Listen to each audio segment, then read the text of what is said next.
Hi everybody. So today I'm excited to be talking to Christy Plott from American Tanning, which is the largest and the oldest exotics tannery in the US. So she'll be joining us in just a minute, and we're going to be talking about all kinds of good stuff. So here she is.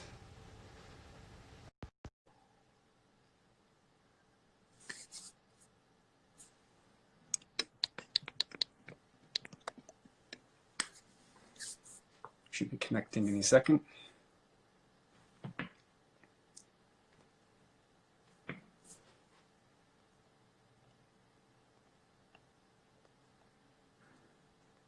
Thanks everybody for joining.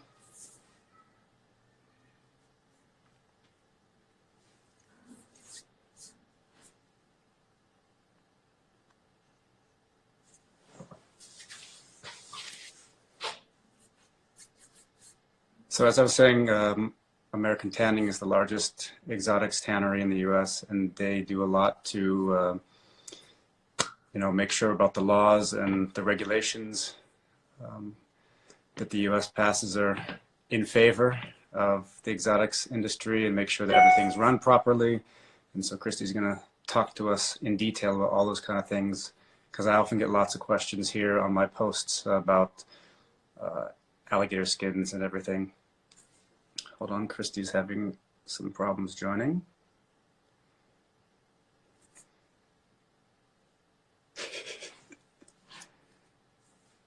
Let's see if I can add her somehow.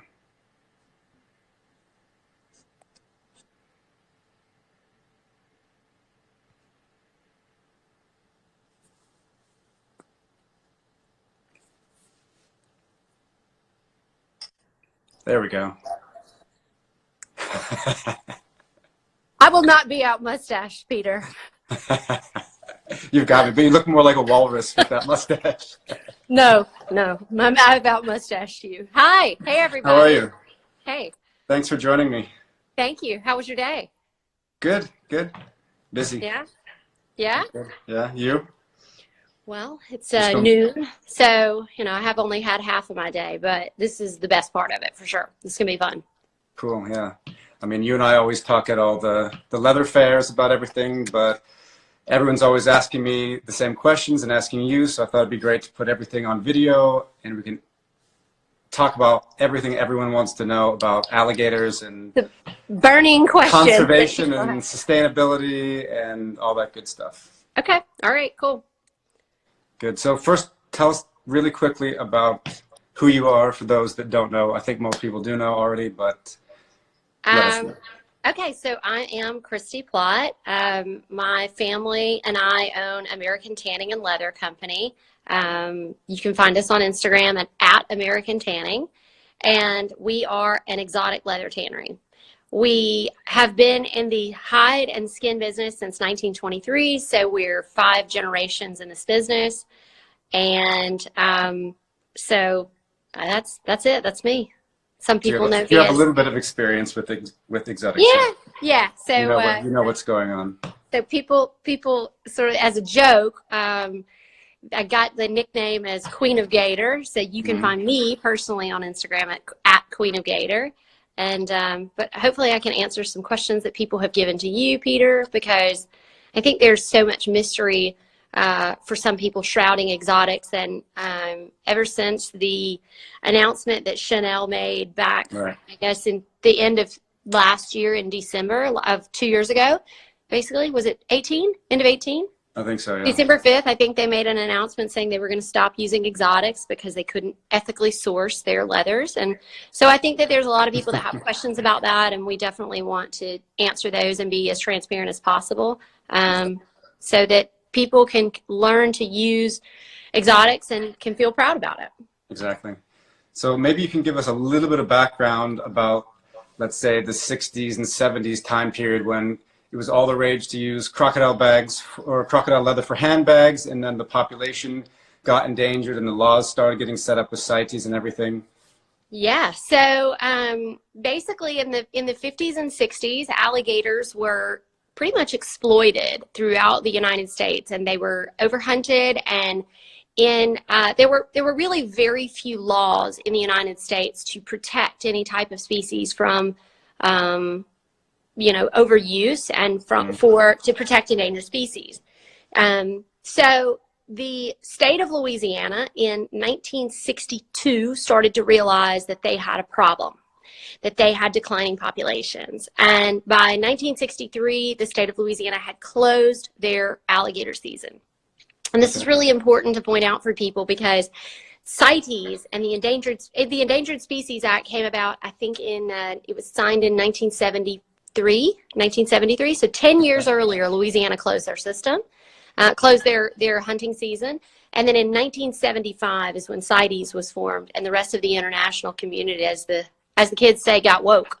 So Louisiana has long been a leader and a champion for protecting their own species and habitats of those species and looking after them. So basically the season was closed. In 1979, the alligator was declared fully recovered all over the United States. So I want people to sort of put that in perspective, that CITES came about in 1975, right, and by 1979, the American alligator was fully recovered. Right. And that is a direct result of industry, and a direct result of industry working with scientists, with biologists, with conservationists, and really putting in the work to figure out a program in the state of Louisiana that would work to increase the populations. Right. Yeah, it's amazing how, when done properly, how much all the damage can be reversed in such a short amount of time. Yeah, I mean, you don't see those types of things happen. If you were to take a look at any type of predatory species throughout the world, any of them, and you look at the ones that have commercial utilization and the ones that don't, the ones that are used commercially, regulated, and the trade follows the rules, all of those species are starting to go up. So if you take a look at crocodiles, all crocodiles, they were all listed, again, in 1975 in response to severe depletion. And today there are more crocodiles than ever throughout the world. Populations are increasing. They're stable. They're healthy in many areas.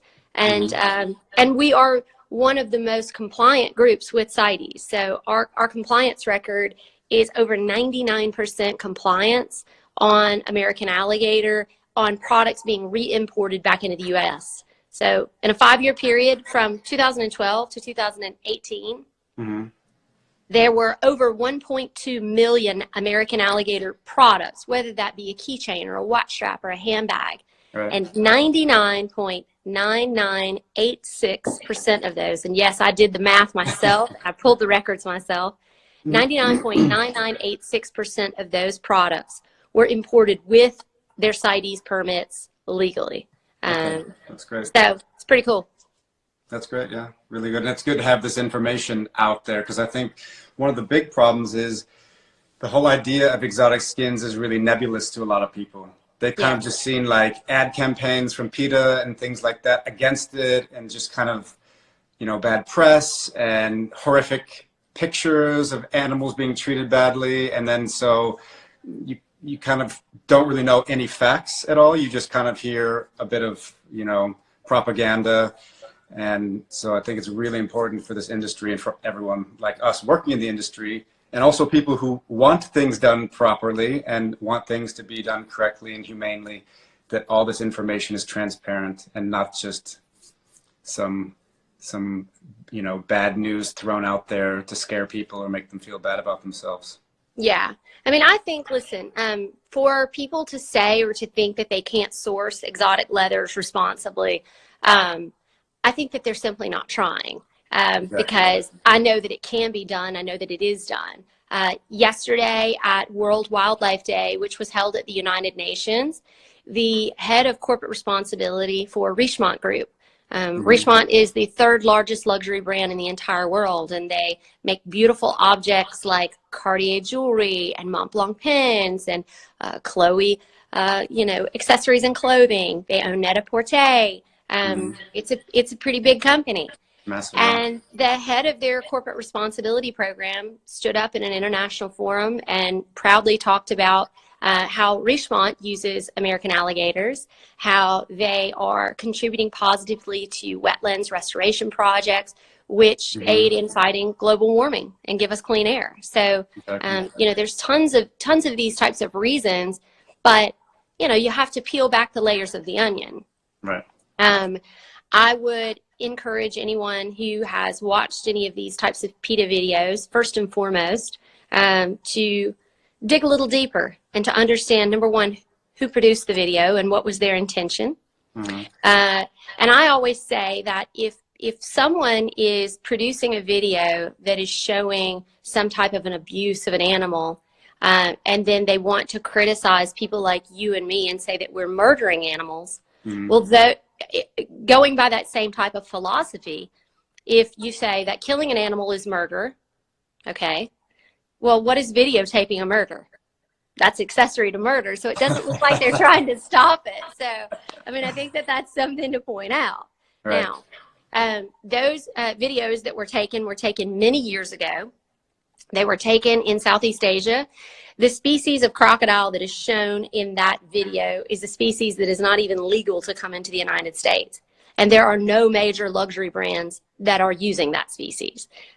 So I think that, you know, there's logos in that video of major brands, and I've never known that brand to ever use that species. And the tannery group that works with them hasn't probably bought that species in well over 10 years. Right. Today, luxury brands and their involvement in this business have really helped to increase or to better science-based animal welfare standards on farms. 2 years ago, an organization was formed called the International Crocodilian Farmers Association, and that organization is basically a group of farmers who got together and said, hey. And this is all over the world. It was people who were farming saltwater crocodile, or porosis, as people call them, people that were farming Nile crocodile, American alligator, Moraletti crocodile from Mexico, Cayman, really all species. And the goal was for everyone to get together to share their research, to work with vet scientists in order to create some type of standards for farming. Now, every country or every state in the U.S. or municipality may have their own requirements for, you know, livestock, for husbandry, for agricultural farming. And that is for, you know, whether it's for beef cattle or for, you know, raising hogs or raising, you know, chickens, whatever it is, there's standards in place. But for alligators, you have to understand and crocodiles, it's quite a small industry. So whereas there's just mountains and mountains of research and vet research on how to properly rear and raise cattle, that research just hasn't existed for crocs. So these group of farmers were sort of visionary, and they got together and they said, all right, let's put together all of our best management practices for the best way to do this. And then let's share them. Now, it's something to point out that raising a crocodile and raising an alligator are two different things because the animals are different. They may look sort of similar, but the nature of the animals are quite different. If you were to take a look at like National Geographic videos in Africa and you see, or even Australia, you'll see crocs on the banks of, you know, rivers, and you see them lying there with their mouths open. And you see them lying all together. You will never see that with alligators. You will not see that. Alligators are a super, super territorial species, and they really prefer sort of to be alone. And they cannibalize on each other, and they're just less gregarious than their croc cousins. So raising them is quite different. They react differently to different things. They look similar, but they're not the same. The only way I can describe it to give someone a type of you know, something different is that, you know, there's certain species of sharks, for example, that we know to be much more aggressive.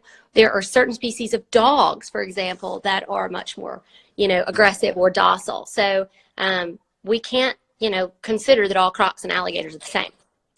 So we formed this organization, the industry did. We got together and sort of started giving the farms some support.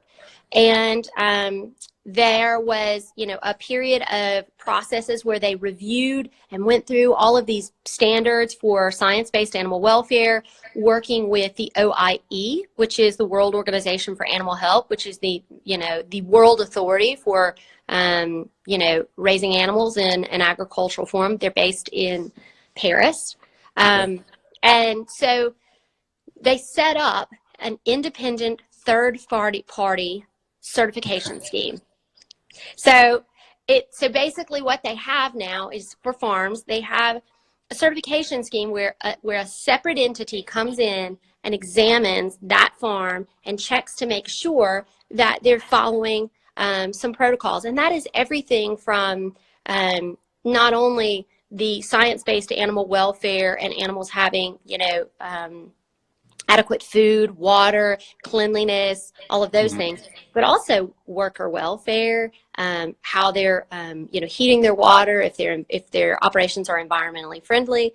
So that's one thing that people just don't, when you work with a major luxury brand today, as these farmers do, they have unbelievable standards that they have to be able to achieve. I can tell you myself, as having a tannery and working with some big luxury brands, when they do audits, they're checking everything in our company. They're wanting to see how many fire hydrants we have. They want to know. You have the big brands will actually send their own people to come audit your tannery?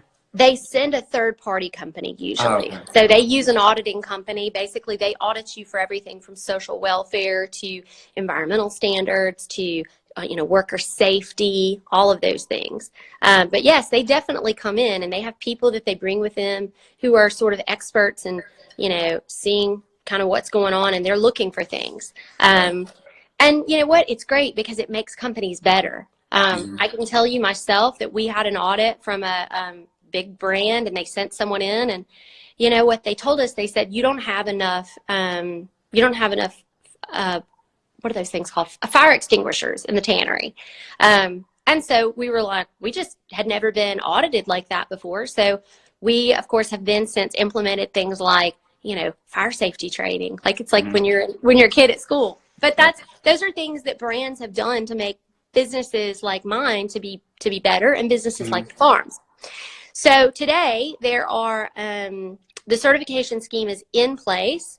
Farmers are being trained, and once they join this Crop Farmers Association, they have 3 years to get certified, because sometimes it takes farms some period of time. And the idea is not that, we want any farm that wants to be a part of the Crop Farmers Association to be able to get certified for being the very best. And that's the goal, because we as an industry are only as good as our weakest link, so because those videos don't just pop up out of nowhere. They, PETA targets someone who's maybe in a rural area that maybe they didn't know any better, or something happened where that's not the norm, though. Right. And I liken it to this. There are, just like in every business, there are good farms, bad farms, and there are good doctors and bad doctors, and good hairdressers and bad hairdressers. And I can tell you, I have gotten a really bad haircut before in my life, but that doesn't mean that I'm going to swear off all haircuts. It means that I'm going to do better and try to find something better. So it's the same with alligator farming and crocodile farming. But today the standards are higher than ever. In the U.S., we have, a lot of requirements, whether it be from the health department, the Department of Wildlife and Fisheries themselves, and there's a lot of strict oversight, and it's getting better and getting better.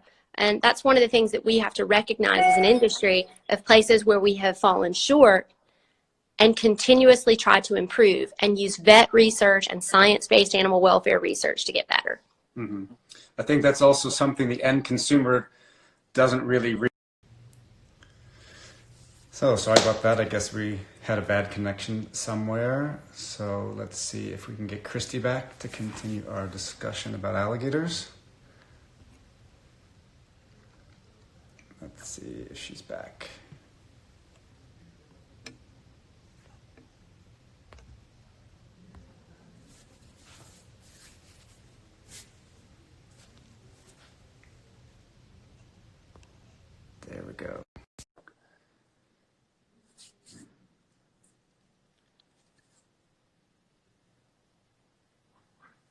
Otherwise, we'll get Jenny at Amtan to take over. Oh, you're back. What happened? I almost had to take Jenny in the meantime. She's better than me. She's better than me. Yeah, so no, you said like that's something people don't really consider. They don't think about people trying to continuously get better. No, I went on a whole different rampage, but I think it cut off, so I was probably talking to myself the whole time. But what I was saying is the end consumer doesn't realize just how much regulation and control there is behind the scenes. It's not that I can just go get croc skins from anywhere, make a bag out of it and sell it somewhere. No, I have to go get it from a tannery where each skin is registered with a CITES number.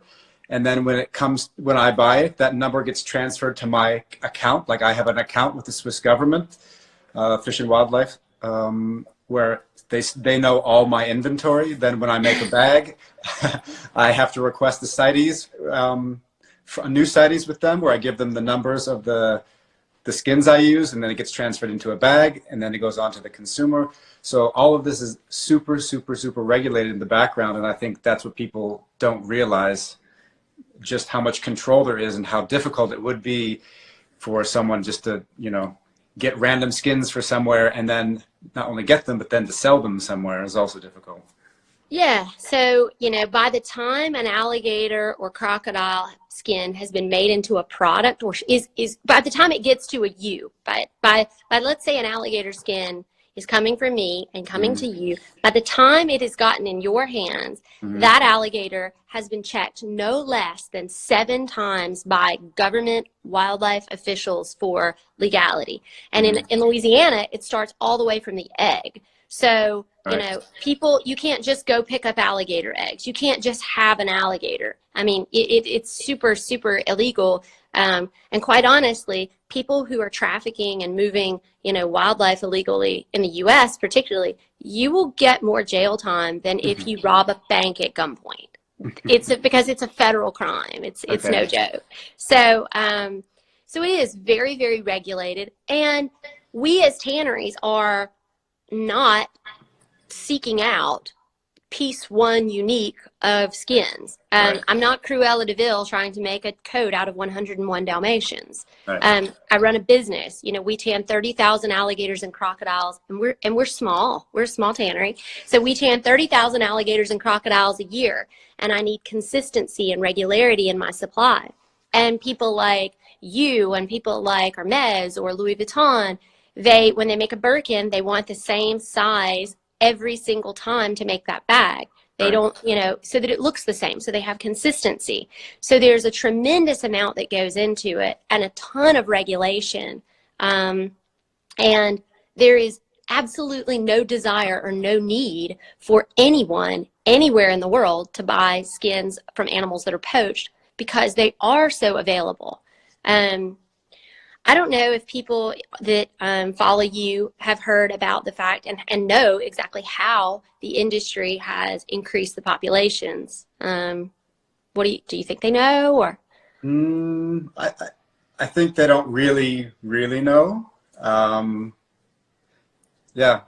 think most people don't really know how it works. Know the numbers or how it works. So I think it's just kind of again a nebulous thing. There's always, whenever you hear something, it seems like all the information that's out there is always negative. That's why it's great that we're doing this. And the guy from Richmond is standing up and talking about how beneficial it is to the environment and everything, using these natural resources responsibly, to get these kind of messages out there, which are the truth and not these lies that are so damaging. And actually, there's tons of it out there. Yeah, I mean, this is not stuff that's just been made up by someone. It's all things that are documented. There's scientific case studies and researchers that have done this. But in a nutshell, I'll start with Louisiana because they are, quite honestly, they are the world model for sustainable use of wildlife. So the state of Louisiana, after they realized they had some problems, they said, okay, well, let's figure out if we can farm raise alligators because we know there's a demand. And we know that, we need to try to figure out a way to increase these populations. Right. So what they figured out, though, is that alligators are quite shy and they don't breed very well in captivity. They will breed, but you've got to have a lot of land. They have to have a lot of privacy. And it's it is far more conducive for the farmers themselves. They basically make what's called they make a contract with a landowner. And it's not just a contract with the farmer and the landowner. It also involves the government. So it's a three-way contract between the state of Louisiana, the farmer, and the landowner. And in order for them to have those, to make that contract, everyone has to have the proper licenses and letters of authorization. The farmer has to be able to show that he's got an adequate farm and knows how to hatch and raise the animals. So it's all very regulated. So the farmer goes in and he makes a contract with the landowner and buys 100% of the eggs that he can find and pick up on that landowner's property. And then he takes those eggs back to his farm and hatches and raises them to approximately 3 feet in length. He is then required to release, by law, 10% back into the wild. Now, you may not think that sounds like a big number, but let's go back to what would have happened to that nest naturally.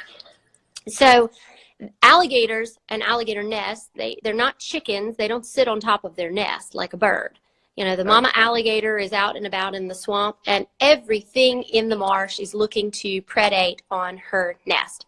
So the number is more or less 85 to 95% of those eggs in that nest would never have hatched.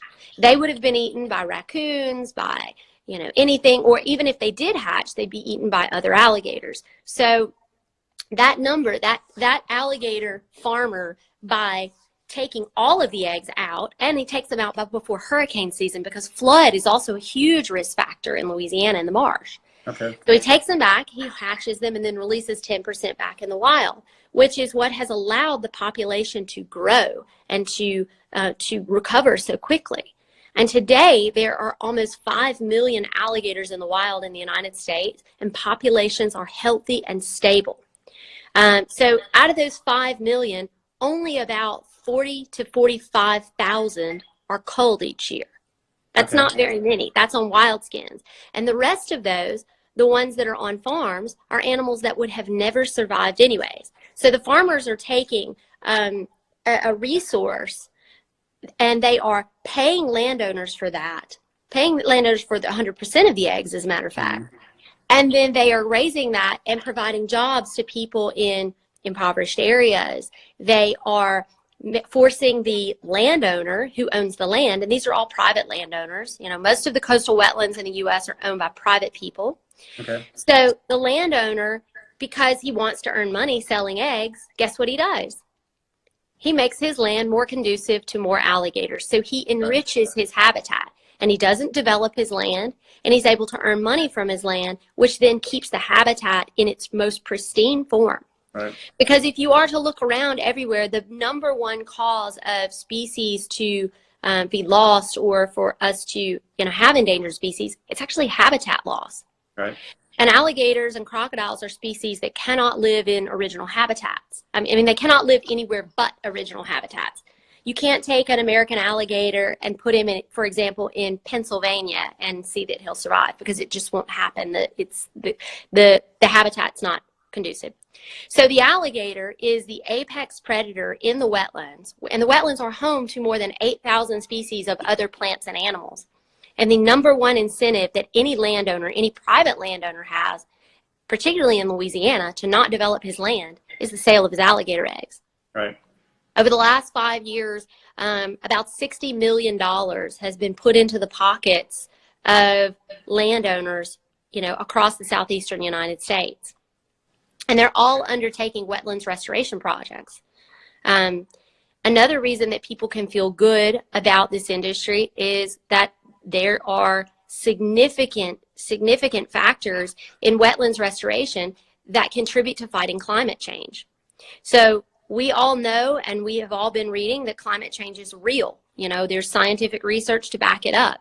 And the two things that we have in this world that fight climate change naturally better than anything are rainforests and wetlands.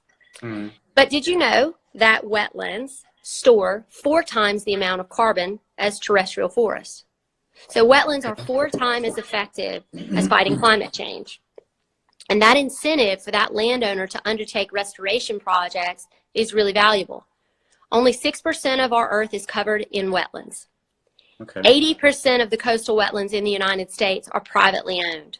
And it costs about $150,000 to restore 1 acre of wetland. Okay. The single number one largest source to those landowners is alligator eggs, at least in the U.S. and the southeastern United States. Another thing to note is the wetlands are disappearing faster than any ecosystem on the planet.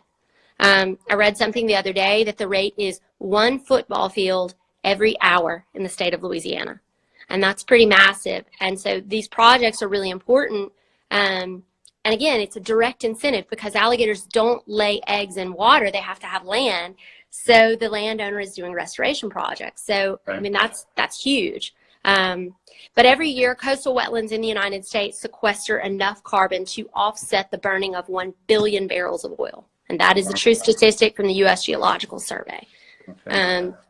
So I also think that our industry has a low carbon footprint compared to other industries, you know, particularly for people like you. I mean, you're making with these two things right here. Right. You know, I know that the meat of all of the alligators and crocodiles that are used in bags, every single bag that you made has provided a source of protein for someone somewhere. Mm-hmm. Yeah, that's another thing that people don't really, no one really thinks about that. Unless you're from an area that regularly eats alligator, people never even consider the fact that that's a completely normal thing to eat for a lot of people. Yeah. So they just think, you know, that's the comment I get most often from people, maybe on Instagram, is that like, you know, you just rip off the skin and throw away the rest of the animal, which is completely untrue. I mean, if you think about it also from like a monetary standpoint, that also makes no sense at all. Why would that you would do be, yeah, it would be like you taking all of your scrap and throwing it away. Exactly. That's not worth anything to me. Yeah. Exactly. So the meat is actually quite valuable. On wild alligators, on wild alligators, the skin is the byproduct. The meat is the first product because wild alligators are so big, so they provide a lot of meat. My family and I, every year, we sell well over 300,000 pounds of meat, of wild alligator meat. Okay. And farmed alligator meat, yes, is quite popular, and it's something that people eat. They say it tastes like chicken, is what a lot of people say. It does not taste like chicken to me. It tastes like, it is a white meat. For a pound for pound protein, it actually has one of the highest protein contents with a low fat content, but it's considered a seafood. So I don't know, for all you people out there who are Catholic, you can eat it on Friday. So, but yeah, no, the alligator meat is eaten, and it's not just eaten, you know, in the United States. People in Asia, in Africa, and South America, I mean, they eat it all over. And in the U.S., it's quite like an exotic meat, or sort of like a delicacy. But I mean, you can find alligator meat in Walmart in certain regions. So it's pretty mainstream. I saw it at the Kroger grocery store close to my house, and the price is $17.99 per pound. So it's quite up there. It's like filet mignon. Yeah. But no, you can find it. And again, I've been criticized the same thing. They say, well, I didn't know someone ate it. And I'm like, well, just because you didn't know, you know, that doesn't mean it doesn't exist, you know. Exactly. So. Plus, there's the whole thing with blood for scientific research. Maybe you can talk a little bit about that as well. Yeah, so this is kind of a new thing that's happened. LSU, which is Louisiana State University, and some other universities like McNeese State University, they started doing research on antibodies in alligator blood. So from what I understand and from what I've read and talking to people who are vets at these schools and researchers, is that alligators really, and crocodiles, they have this incredible ability to regenerate flesh. And if you consider where they live, it is really filthy conditions in the marsh, in the wetlands. I mean, there's so much bacteria in the marshes where they live naturally, but alligators heal. They get in fights, they lose legs, they lose parts of tails, and they heal. So they started doing research on the blood and the antibodies found in the blood, and they're doing research for HIV. They're doing research for like antibiotic resistant bacteria. They're doing cancer research because alligators do not get cancer naturally either. That's interesting. So there's programs that are happening like at UC Davis, Berkeley. There's a leading AIDS researcher in Canada. And these things are all showing a lot of promise, and they're natural things and they're natural derivatives. Well, let me tell you that if the alligator and crocodile industry did not exist and these type of breakthroughs were to happen, which I think that they actually will, the cost of the medications would be through the roof. But because of the fact that the big burden of the cost of the alligator is going on the skin and on the meat, the blood will then be a byproduct. So it's something that would be quite affordable for people to have. So can you imagine if they were to cure cancer with one of these things? And that's what they're trying to do. It would be awesome. It would be incredible. Good. So, yeah, that's super, super interesting to know.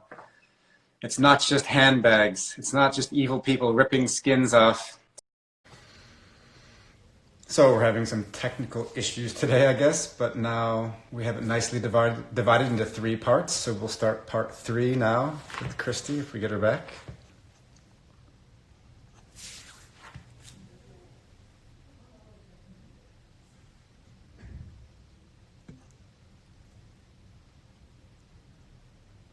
I think she's still having some technical issues because it says unable. Oh, there we go. Okay, she's coming now. It's PETA trying to block our information. It's PETA trying to block our video. That's what I said. Oh, so now we have part 3. Oh yeah, part 3. Part 3. We're really going to give the secrets away here. Exactly.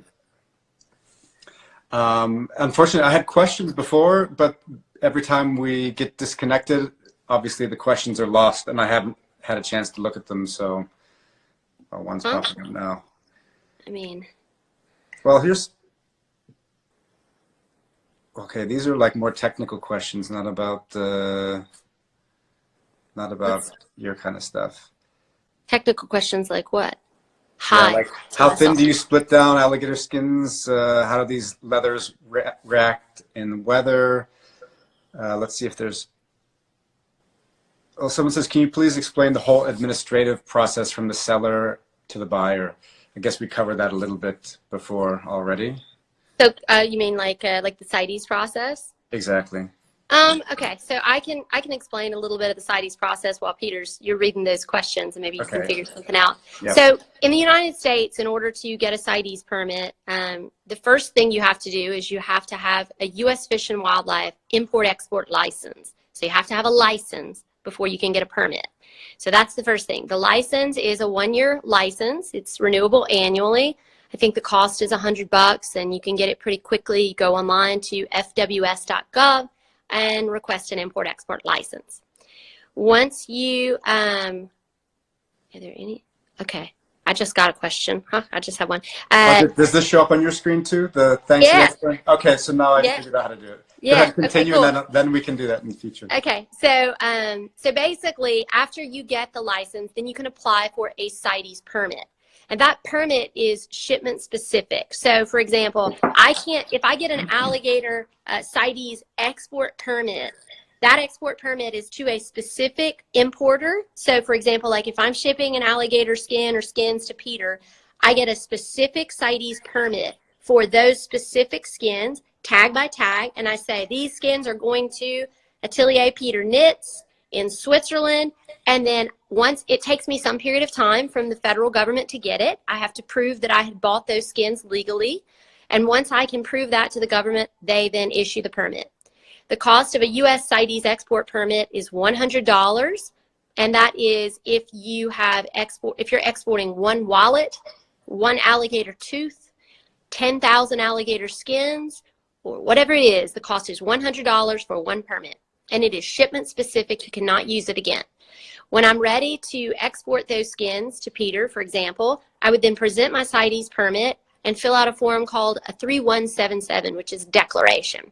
And in my declaration, I'm saying, hey, I'm sending 10 skins, American alligator, to PETA Nitz. Here's the tag numbers. They're all of wild origin. So here's something to note for alligators. All alligators, whether farm raised or from the wild, are on CITES considered wild. And that is because the eggs come from the wild, because the eggs are picked up. It's a ranching program.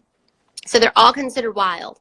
And then once I then submit that 3177 with copies of the invoice, the packing list, everything, then the wildlife officers, they manually inspect. They check tag by tag by tag, and they say, yes, yes, yes, yes. Okay, good, ready, check.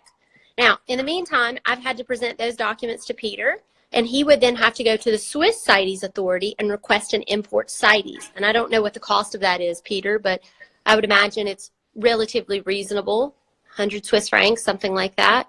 Let me think. The way I don't pay anything coming in. I have an import-export license. I pay an annual fee, and then it just gets processed. I'm sure there's a fee. I actually never pay attention, because when it gets processed, then I get like the bill later through the shipping. If it's sent through FedEx, then they process it. And you may not have a cost for the import CITES in Switzerland. No. You may just have to have the license. But then the Swiss authorities, when that shipment gets into Switzerland, they then check all of the documents, the original documents. And you can't send the copies. They have to be originals. And they're stamped and signed by Fish and Wildlife agents. And they have to be stamped and signed in all the right spots. And if they're not, it's invalid. And he's then smuggled alligators into Switzerland. So we don't want that. We don't want Peter to be a smuggler. So, and then once he gets those, the Swiss authorities then bless that the American authorities have done everything they're supposed to do, the skins can be then delivered to Peter. At that point, Peter can make the bag, and let's say he has to ship it to a client in Dubai. He would use all the documents that I gave him were for my legal export, all the documents which he had for his legal import, and then he would do the same thing that I did initially. It would be a one-time specific re-export permit, because the alligators are not native to Switzerland, so it's a re-export permit for a bag made from those alligator skins, which it will say specifically going to specific customer number, whatever her name is. We'll call her Mary Margaret, because all Southerners love to live in Dubai and buy alligator bags. And then Miss Mary Margaret in Dubai has to go through the same process that Peter had to do. And at that point, there's a whole legal chain of authority. So it is time consuming. Yes, it is. It is. Peter, do you want to take this next question from Mr. Duraco, J.D. Duraco? I guess everyone sees it on there. Are there suppliers of naturally dead animal skins? Actually, that's probably a better question for you. Are there any tanneries that work exclusively with animals that have just died naturally? Not really, and I'll tell you why. Because what happens when things die? They rot. An alligator is kind of like fish. It's kind of like seafood. So if anybody here has ever been fishing and you've caught a fish, and I mean, basically it'll rot within just minutes. So no, not really. And again, a naturally dead alligator couldn't have a CITES permit on it, so you couldn't trade it anyways. You can't touch it. Okay, good answer. Ooh, here's another one. What is the hardest color to produce in alligator croc skin? Oh gosh. The hardest thing for a tanner to produce is very light pastel glazed colors. They're nearly impossible. And that's because most of the alligator leather today is still tanned with chrome, because you want to have good light fastness, you want to have some stretch, you want to be able to Bombay glazed alligator. And you can't do that unless it's from chrome tan leather. So very, very light pastel pinks, bones, nude colors, because they don't have any pigment and they're done with a full aniline process, and it is really, really hard. Okay, good. Here's And the other one. What's the price difference between your exotic skin versus Hermes? It really depends. There's a pain in the ass fee. Well, no, I think they mean the actual cost, the price of the skin, and the answer is there is no difference. It's the same skin I'm buying, or if Hermes is buying it, we're buying skins from the same place or same places. And to be totally honest, I can tell you this.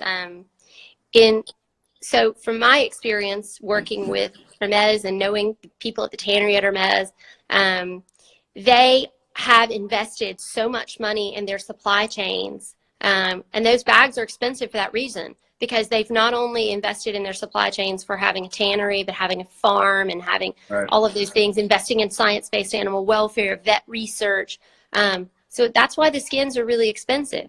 So, I mean, quite honestly, yes, Peter's going to pay a lot of money when he buys those skins. And even for us, you know, we do sometimes offer skins at a little bit of a price discount for somebody who's lower, just to give them a little advantage, because, you know, if you do sell skins to a big brand, you can get a little bit more money for it sometimes. Right.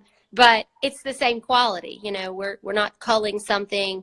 You know, if we say that it's a grade 1 skin and it's really a grade 1, then it's the same thing that anybody would use. So this one goes along with that last comment. This one, you take this one, Peter. Well, the main thing is the visual imperfections, but then you can also pay attention to how thick or thin it is, because some things are tanned for garment, so they'll be much thinner and much softer and stretchier and flexible. Some, like the skins I'm working with right now, the metallic skins, they're very thick. They're like 1.5 millimeters thick, 1.6, and usually at least that's thick for what I usually use. Most of the skins I get are around 0.9 or 1 millimeter thick. So I guess you got to pay attention to if those things are going to affect what your project is. You got to look for that as well. I think you also have to look for what the species is. I think that you have to know, like, and be able to go and work with a reputable tanner, so that you know that you're working with someone who has a good tannery that's following environmental standards. I, as a leather tanner, just like you as a bag maker, like, I can look at other people's leather, or, you know, and there's a definite, there's good tanneries and there's not as good tanneries, or people that are more skilled and people who make more clear or more transparent leathers. So for me, as a leather person, what I love to see and what I think is of really beautiful quality is leather that is very transparent, that you can see through it, that almost looks like glass or water, it's got some depth to it.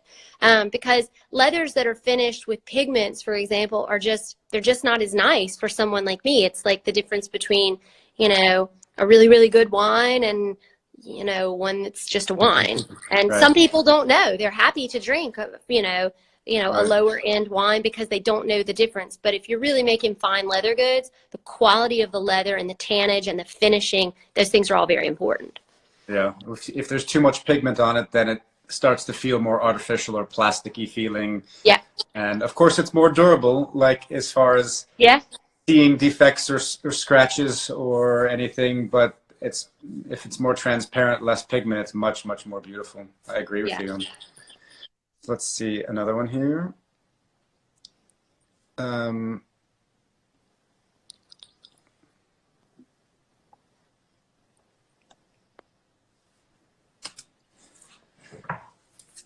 This is one. This is a good one. I get asked this a lot. Is alligator skin more resistant in the long run than calf or cow? Disappointing. I'm going to disappoint everybody here. The answer is no. It's not. Leather is leather. But I can tell you this. I think that, you know, when people buy expensive products, they tend to take care of them a little bit better. So, you know, if you bought a shirt from H&M, you know, you might throw it in the washing machine and you don't care if it gets red, you know, you don't care. But, you know, if you're going and you're buying, you know, a jacket from, you know, Alligator or some crazy, you know, a very expensive brand or whatever, something that's really handmade, that's made with strips of leather, well, you're not going to throw it in the washing machine. You're going to look after it. So that's the answer. No. Do you guys import leather from India? There's no alligators or crocodiles that are raised from India. So I do not. I don't know about Peter. I don't either, because I'm getting most of my, unless, since you're not, then I'm not. So I think most of the skins I get come from either Louisiana, if they're alligator, or if they're crocodile, they're coming from Asia. Yeah. Or Australia. Yeah, and there's no leather tanneries that I know of that are tanning any alligator in India either. Okay. Let's see. Christy. Here's one for you. Oh, I just got one. Okay. Christy, what is the best time of the year to get deals on alligator skins? I mean, I hate to say this, alligator's not exactly a deal business. You know, like it's not a deal. We're not operating a flea market. So I would say that, you know, like for us, like occasionally we'll have closeout skins, last of the die lot, those kinds of things. But they sort of go year round. So there's really not a seasonal time. It's not like we're Saks Fifth Avenue having an end of season clearance sale. It's just if it's something that we need to move, or we've had it for a long time, or we just want to turn that inventory, you know, we'll do it. But so somebody just posted a question, which I think is a good one, that they posted in the comments, and they wanted to know about why are certain species illegal in the U.S.? And I think that's a great question. So Crocodile siamensis, which is a skin that's quite a beautiful skin, it's from Indonesia or Vietnam, is illegal in the U.S. Porosis skins from Indonesia are illegal in the U.S. And that is because they are listed as Appendix 1 in CITES, which means they are still critically endangered in the wild. So those animals are bred in a closed loop system. So they're just bred indoors. So that's another thing about crocodiles. They'll breed quite well in captivity. So they can just breed them in a closed loop system. Okay.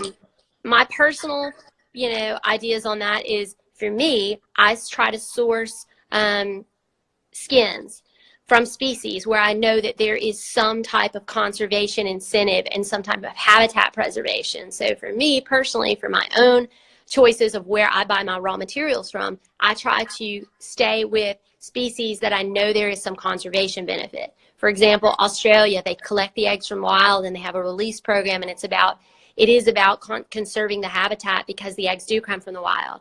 The same thing in certain places in Africa, in Kenya, those types of places, there's a lot of conservation benefits. So that's a big deal to me. So the U.S. government, as a party to CITES, has the ability, as does any government, to take stricter domestic measures on certain species, make requirements a little more difficult. But it really goes back to those skins being critically endangered, or those animals being critically endangered in the wild still. So the U.S. government doesn't allow them in. Okay. Yeah, good. That was a good question. Yeah. What do you think the reason is behind alligator being used a lot more in recent years than previous years? As I noticed, for example, Hermes really, and there was a kind of a big hype. Everyone was very excited for a long time about porosis. And there has to be a porosis, has to be porosis. And now in the last decade or so, Hermes has really been using a lot of alligator. Well, I can't speak for Hermes's, you know, supply chain practices, but what I can tell you is that I know pretty much every major farmer for any type of species of crocodile who's a good farmer. And there aren't very many good porosis farmers. There's just a handful. Okay. And they're small, and they're producing small quantities. And so it's limited. With regards to alligators, you know, there are a little bit more availability. And in the past, you know, alligator farmers didn't have the ability to so easily raise alligators to a big size and keep them from biting and, you know, having marks on them. Okay. So just like everything, you know, there's a learning curve on things, and as people do things longer, they get better. So alligator farmers have gotten better, and they're able now to grow, you know, alligators to the right size that luxury brands want, and they're quite flawless skins. In my opinion, one of the bigger benefits of alligators over other species of crocodiles is the tail. So that's why watch trap producers use alligator over other species for a couple of reasons. Number one is because of the verification, and the alligator is legal every single place in the world. Okay. Everywhere. Even it's still legal in California, for those of you asking right now. It's still legal, and we're working hard to keep it legal. But American alligator is legal everywhere all over the world. And for example, porosis is legal depending on where it's from. So, you know, so there can be some confusion. So watch trap companies have wanted to sort of stay within that everything is legal thing. The other thing is the tail on the alligator is far bigger than that of its crocodile cousins. So there's a little better yield. And most watch trap producers consider that 10% of the value is on the head, 50% is on the belly, and 40% is on the value of the tail. So that tail is really important. So that would be, I would say, like why brands, I think, really are leaning towards alligators because, number one, it's legal. They know that the process, there's a lot of trust and verification in that. And then there's just quite a lot of them. So last year, farm-raised alligators, there was more or less 400, and I think it was about 400,000 farm-raised alligators, which were in the market, in the international market last year, and probably about 22,000 wild alligators. So that's the number from Louisiana. So. Okay, that's super interesting. I didn't know that about, but that makes sense about, especially about being able to be sold everywhere in the world, and you don't have to worry about any country blocking it. Then it makes more sense to use alligator. Okay. Yeah. So someone asked here, Peter, seems like you work a lot with matte finish skins. Do you prefer this finish over glazed? Yes, that's just a personal preference. I think glaze can look very beautiful, but I love matte. The feeling of matte glaze, I like the way it, I like the way it, to work with it, creasing the edges. You don't have to be super careful with it. Like glaze, you don't want to touch it with your fingers. It's a bit more delicate. So that's just a personal preference and a style preference, I guess, for me. So what do you think, Christy? I think you like your glazed, don't you? Do you want to see my closet? Do you want to see? Sure. I can walk you in and show you what my preference is. All right. My room's messy. My closet's messy, but let's see. You can turn this thing around. I don't know if I can turn this around. Oh, I can. All right. There we go. There we go. So there's a big. Okay, matte. So matte. Matte. Glazed. This one is this one's Porosis. It's an antique Christian Dior bag, but Porosis. But then if you go over here, we've got glazed. Okay.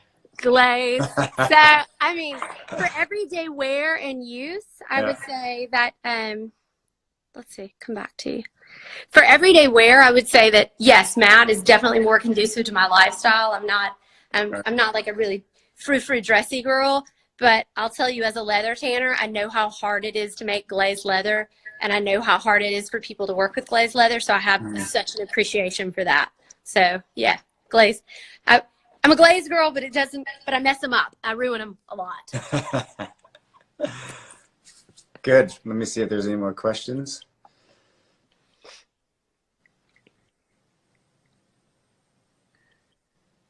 One person asked if we could do the interview in Farsi. I did see that. I'm really sorry, but next one, I can barely promise. speak English. So I think that's basically all the questions that kind of really pertain to what we're talking about here. The rest are a lot of technical questions for me. Do you want to do one of these? I got one: how to protect glazed alligator skins from water stains or to get water stains out. That's a great question. Don't get it in contact with water is the that's the best answer. Don't get it wet. Right. Here's another one. Hey, Christy, is there an initiative from your side to try to regulate and inform retailers and small makers about the risk of finished goods and sending finished goods across borders without proper paperwork? That's from Ryder Boot Shop. No, not really. Like, if someone is involved in this business, they need to know that these things are regulated. And I mean, listen, I do a lot of things and I definitely want to educate people, but I mean, everybody has to be responsible for his or her own self. I mean, that's like somebody going to Colorado and being like, oh, I just put this big joint in my purse and I didn't know that it was illegal. Well, I mean, they don't tell you that, but you kind of know. Right. Here's one. What goes into decisions for color releases? I mean, honestly, we look at, trends that are happening. We get, we do trade shows all over the world where they have trend books and they give them to us. But sometimes it could just be that we think something's pretty, or, I mean, so it can go random. Let's see. What do you guys think about Indian letters? I don't know. Here's somebody said, haha, there's no difference. Good, you're doing this. Can you make alligator skins waterproof? Yes. Yeah, you can. Yeah, you can. It's called, you can put things like plastic type coatings on it, like patent leather type things on it. We put Scotch Guard in on some certain finishes. As a maker, if someone was to send me a hunted tan skin, what type of legalities would I need to prepare for? You need to make, if it's in the same country, if you're not having to import it, as long as it's got a CITES tag on it, you're totally good. Right. So you don't have to worry about it. That CITES tag is your guarantee that that skin is legal. Let's look. I'm just scrolling through here, Peter, because I want to make sure we try to answer this. Here's a longish one. The answer might be longish. How are things looking in regards to the California legislation?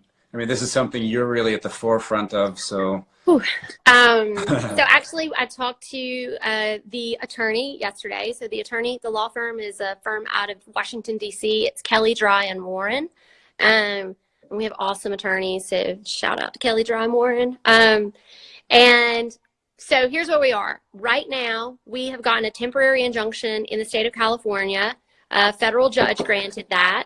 The judge that was assigned for the case, she is Barack Obama appointed judge, and so we're really hopeful that she's going to give us a really fair shake. What I understand about this judge is that she really follows the letter of the law. So she's really fair. So that's awesome, and we love that. And I think anybody who's a federal judge, I mean, they don't get there without being fair. So she granted a temporary injunction because our private lawsuit, which has 11 plaintiffs throughout the entire supply chain in both alligators and crocodiles. So we have everybody from people who are in the alligator meat business to a handbag factory that makes crocodile bags in Africa to people who are selling skins or reselling skins. We have brands. We have small leather goods factories. So we have a really diverse array of people. And we were able to show the judge that we needed this emergency injunction because this law was going to be financially detrimental to a lot of people across the world. And so they granted that. So our court hearing date is set for April the 24th. So up until that date, it is completely legal to trade in alligator skins and products through California. In the event that on the 24th, the judge has read the case and she rules against us, which shows she rules in California's favor, then we would have at least an additional 30 days grace period. So it's really actually legal until really the end of May for sure.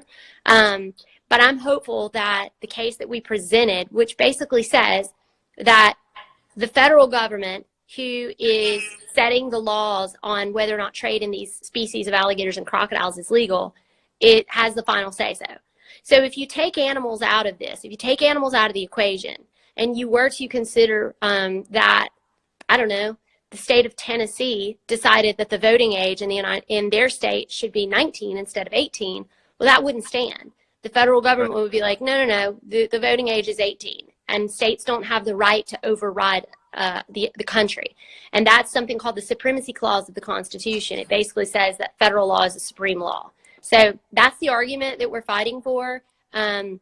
We actually have the support of the U.S. Fish and Wildlife Service because they believe in sustainable use of wildlife, and we have that. And we also have letters from 2 former CITES Secretary Generals in support of this and saying, hey, this is a legal industry. This is, these animals, there's no illegal trade in this business. It's minuscule and it's of no detriment to any trade. So there's, any type of illegal trade that you would have in alligators or crocodiles is not that the animal's been poached. That doesn't occur. There's no demand for poached skins. It's just people not getting permits. And so when people don't get permits and they ship things across borders without getting permits and then they get cited for an infraction, that is what animal rights groups use against every single one of us. So I hope that people in this business, they try to do things the right way, because you getting a black eye, it gets documented and it gets reported, and animal rights groups can access that, and they'll be like, oh, a shipment of so-and-so was seized on illegal trade of alligator bags. Well, the general public doesn't know that those alligators were all harvested legally and in accordance with every law in the state of Louisiana. And maybe I got a CITES permit and I shipped the skins to somebody, but they didn't get CITES permits for the bags, and the bags get seized. That's illegal trade right there. And those are the numbers that animal rights groups use to kind of beat us to death, which, to be totally honest, it's really just technicalities. Or let's say that Peter was shipping a bag to someone, again, in Dubai or whatever, and he made a mistake on the CITES permit. He actually sent them a porosis bag and wrote on the permit that it was alligator. Well, that's an infraction. That's illegal trade. That's just a mistake. So those things are important. So I think that here's what's happening in California. So nothing is happening right now. We're waiting for our court date. I am so hopeful because we have had incredible declarations for testimony for people. We have head of scientific organizations, and we have U.S. Fish and Wildlife that's backing us up. We have the international community, CITES, that's backing us up. And in my opinion, I think that California, they really missed the mark. And this was something that like animal rights groups went after this, and this is the kind of thing that can really undo nearly 40 years worth of conservation work that's been achieved by science, by industry, and whatever. And this law that they made was not about conserving species. Right. It was not.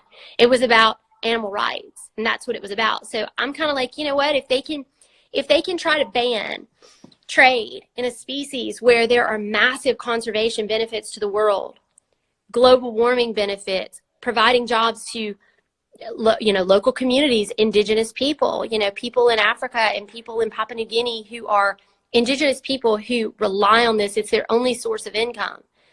And with all the benefits that we have going for us and all the good that we do and all the recognition in the United Nations environment, in the conventional biological diversity and all of these other international treaties, with all of those things, if animal rights groups can try to come after us and be successful in a place like California because legislators are not educated, well, they're going to come after other things next. What's next? I mean, that's an extreme. It's really, it's crazy to me. So yeah. I think California missed the mark. I think that the legislators there had no idea the real international implications on these types of things, and how you actually do. This is what our industry is, what has saved this species. And it has saved the habitat. And it has also saved countless other species because governments and wildlife agents have modeled sustainable use programs after our industry. You got anything else? If someone with, here we go. As someone with 3 violations, if you remember, and who had to take the class at Valley Stream, this is all true, right? You gotta go to school if you've got too many violations. So basically they want to keep you out. How have you coveted resources to get educated on have you covered resources on how to get educated on the legalities of gators? So here's where you can go. Go to Louisiana Department of Wildlife. You can read things there. Go to their website. Just Google Louisiana Department of Wildlife and Fisheries Alligator Program. There's a ton of information there. You can go to the website, louisianaalligators.com. You can go to my website, amtan.com, amtan.com, and click on responsibility. And there's a huge section there about CITES and how you do everything. You can also call U.S. Fish and Wildlife Service, and they can give you information on how to do this stuff too. And their website is fws.gov. We got anything else? Gosh, we've gotten some other things. Clear coats on snake skins. Okay, somebody wants to know about putting clear coats on snake skins. This is a gator talk, so we're not going to cover snakes. let's wrap it up. Let's wrap it up with one final question, and that's what you think the future is like for the alligator industry. Which direction do you see it moving in? I have good days and bad days, I'll be honest with you. Some days it feels like these attacks that have been put against us, they feel almost insurmountable. They really do. Mm-hmm. But other days, like today, I feel quite positive about it. Yesterday being World Wildlife Day was good. What we have to have, in order to turn people's perception around, we have to educate. Mm-hmm. We have to educate ourselves. We have to educate our customers. We have to educate retailers, consumers, fashion editors, and we have to tell the positive stories of this. We have to recognize where we've fallen short. We have to say, you know what? There were some animal welfare issues, but here's what we've done to get better. You know what? There were maybe at one time animals that were being poached out of the wild, but you know what we've done? We've gotten better. So I would say we have to get better. We have to recognize our shortcomings, and then we have to educate people.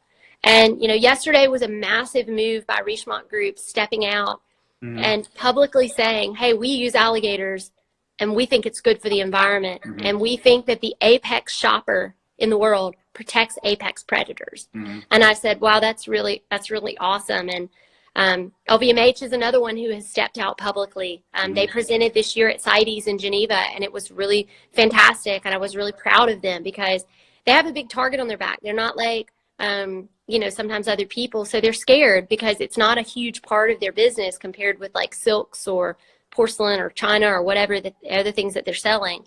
But whenever brands are willing to step up and say, hey, I'm really proud that I use alligator and this is why, and for those of you to do the same thing, I think that's the only thing that's going to turn this around. Because the loss of this industry will do far more harm than saving species. It's not going to save one species for people to stop using alligator and crocodile. Because people in those indigenous places, like Africa, they're going to go back to killing the animals, and they're just going to get rid of them all because they're dangerous to them. So it's all very complicated, these wildlife things. And I do encourage anybody who works in exotics to dig in, learn about your supply chain, learn about your raw materials, make sure that you're doing things the right way. Try to get your permits, get yourself lined up so that you can do things legally. It's not that hard. If small businesses like American Tanning and Leather and Atelier Peter Nitz can do it, then anybody can do it. It's just about taking care. Right. Thanks. Perfect. Thank you so much, Christy. It's really great to have this talk with you and to get it all out in the open and on record and in one place for like the average consumer to watch and learn and understand what it's all about finally. And one thing that I want to say, because I don't want to be criticized for hiding this. Everybody wants to know how they kill the alligators and crocodiles. Oh yeah, I meant to ask that. So that's something that people want to know. So I'm not trying to hide anything. Now, I am a tannery owner. So tanneries, we don't kill any alligators. They all arrive and they're quite dead when they come to us. The skin, and it's just the skin. So earlier this year, the World Organization for Animal Health, and it's OIE, I believe, .org or OIE is their website, and that's the French whatever, but it's OIE. So the OIE, World Organization for Animal Health, came out with humane killing and slaughter standards for crocodilians on farms. So from my knowledge, in the United States, they basically sever the spinal cord and use a captive bolt on the brain. So it basically destroys the brain, severs the spinal cord. And there has been research and studies and vet research done on what is the most humane way to do it so that the animal doesn't feel fear or pain. So, it's a stun method where the animals are stunned by a type of electric shock, usually in the water. So it's, there's no fear. They don't know it's coming. And then at that point, then the animal is euthanized. And it's done very quickly. I can promise you that no one who is in the agricultural industry, number one, they have a job to do. You have to remember that this is the way they earn a living. They also have a tremendous amount of risk, so they're trying to take care to do things the very best way, the most safe way, also so that a worker doesn't become injured or bitten or whatever. So they have to do it safely and swiftly, and they have to do it in a method where the meat can still be consumed. You can't do things like by lethal injection because it would taint the meat. Right. In regards to wild alligator, it's different methods for different states. States set the laws on those. But basically, it is a bullet to the brain, which destroys the brain. So it's pretty immediate. Again, looking out for the safety and the welfare of the hunter, because if you put that animal in the boat and it's a 12-foot alligator and, it bites you, I mean, it's a bad day for someone. So it's about safety, and it's about efficiency, and it's about doing things in accordance with the law.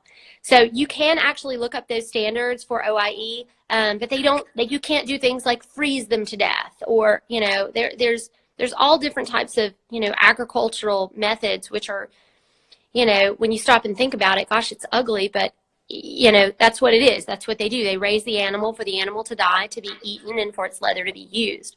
So And that's reality. But when you go to your grocery store, I want everybody to also recognize that all of those animals there were, again, put to death. And I've not seen a lot of people questioning the methods on chickens. It's just the fact that an alligator bag is so expensive that they want to know those things. But it's all done safely. It's all done swiftly. It's all done in a humane way. And people like me, I mean, I go to the farms to check. I want to see, I want to know, I want to be sure that the places that I'm working with are doing things the right way. And again, any major tannery that is selling skins to a major luxury brand, we have so much to risk. I would lose my entire business if I worked with a farm that wasn't doing things the right way. So it's not worth the risk. So we work with farms that are certified or that are going through the certification process for animal welfare. So again, I just want you to know there's nothing hidden. And we're transparent, and I think that that's the only way we can get through some of these challenges we've had. Agreed. Great. Thank you so much, and thank you for everything you do for the community, because it's like you are such a go-getter and like really staying on top of all of these things. Of course, in your own interest as well, but it's really helpful to all the rest of us smaller people that don't have as much influence or direct contact with lawmakers and governments, and it's really helpful to us, so thanks a lot. Well, thank you, Peter, because you know, so many of these people who have joined the Instagram chat today, they've been so inspired by you and your story of how you started making leather goods and doing what you do, because you share so much information with such a big heart to the community, and you stand up for people, and that's awesome. So you're the bomb. It's fun. You're the bomb. All right, guys. See you later. If anybody Thanks, everyone, has for any tuning questions, you can follow up with me directly, and I'm happy to help. Okay? All right. Thanks, Bye, Christy. guys. Bye-bye.